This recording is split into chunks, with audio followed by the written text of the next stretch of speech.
Understatement in figure of speech. तो आज हम बात करेंगे अंडरस्टेटमेंट के बारे में, जो एक टाइप का फिगर ऑफ स्पीच है। आप ओवरस्टेटमेंट के बारे में तो जरूर पढ़ा होगा, आप इसके बारे में थोड़ा बहुत तो जानते होंगे। ओवरस्टेटमेंट यानी कि हाइपरबोली, जिसमें चीजों को बढ़ा चढ़ाकर बोला जाता है। अंडरस्टेटमेंट जस्ट इसका ऑपोजिट होता है।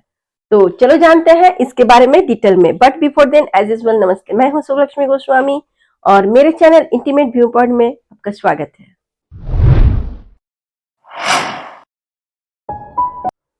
तो अंडरस्टेटमेंट वो फिगर ऑफ स्पीच है जिसमें चीजों को, किसी भी चीज को कम वैल्यूएबल, कम इंपॉर्टेंट या कम सीरियस बताया जाता है। जैसे हमारे एवरीडे लाइफ से एक छोटा सा एग्जांपल लेती हूँ। जैसे मान लो हम कोई चीज खा रहे होते हैं और वो काफी तीखी होती है, यानी स्पाइसी होती है, लेकिन जब कोई इसके बारे में हमसे पूछता है तो हम कहते हैं हाँ थोड़ी सी है, यानी कि थोड़ी सी तीखी है। तो यहाँ हमने अंडरस्टेटमेंट का यूज किया, क्योंकि जो तीखापन है हम उसे कम इंपॉर्टेंस दे रहे हैं, यानी कि वो जितना है उससे कम बता रहे हैं। तो ऐसे ही कुछ और एग्जांपल्स दिखाती हूँ जो मैंने क्रोम से लिया है। जैसे फर्स्ट एग्जांपल है saying it's a bit chilly during a blizzard. Blizzard यानी स्नो स्टॉर्म, यानी बर्फीले तूफान के दौरान भी ये कहना कि इट्स अ बिट चिली, यानी कि बस थोड़ी ठंड है। तो ये एक अंडरस्टेटमेंट है।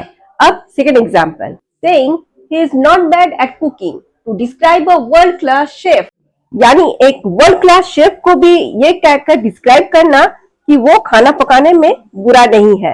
तो ये भी एक अंडरस्टेटमेंट का एग्जांपल है। अच्छा, मैंने इससे पहले भी एक वीडियो बनाया था जो लिटोट्स पर था। लिटोट्स वो भी एक टाइप का अंडरस्टेटमेंट है। यहाँ आई बटन पर लिंक है, आप उसे टैप करके इसे देख सकते हो।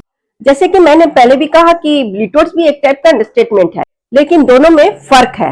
लिटोट्स में एक एफर्मेटिव अंडरस्टेटमेंट बनाने के लिए निगेशन का यूज किया जाता है, यानी एक सकारात्मक अंडरस्टेटमेंट बनाने के लिए नकारात्मकता का यूज किया जाता है। जैसे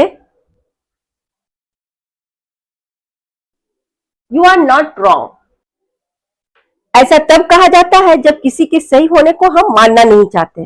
तो इस प्रकार ये भी एक टाइप का अंडरस्टेटमेंट है, लेकिन ये पहले वाले से अलग है क्योंकि दोनों के तरीके अलग अलग हैं। देन अब तो आप समझ चुके होंगे कि फिगर ऑफ स्पीच में अंडरस्टेटमेंट क्या होता है। तो चलो फिर मिलते हैं एक नए वीडियो में एक नए टॉपिक के साथ। तब तक के लिए बाय।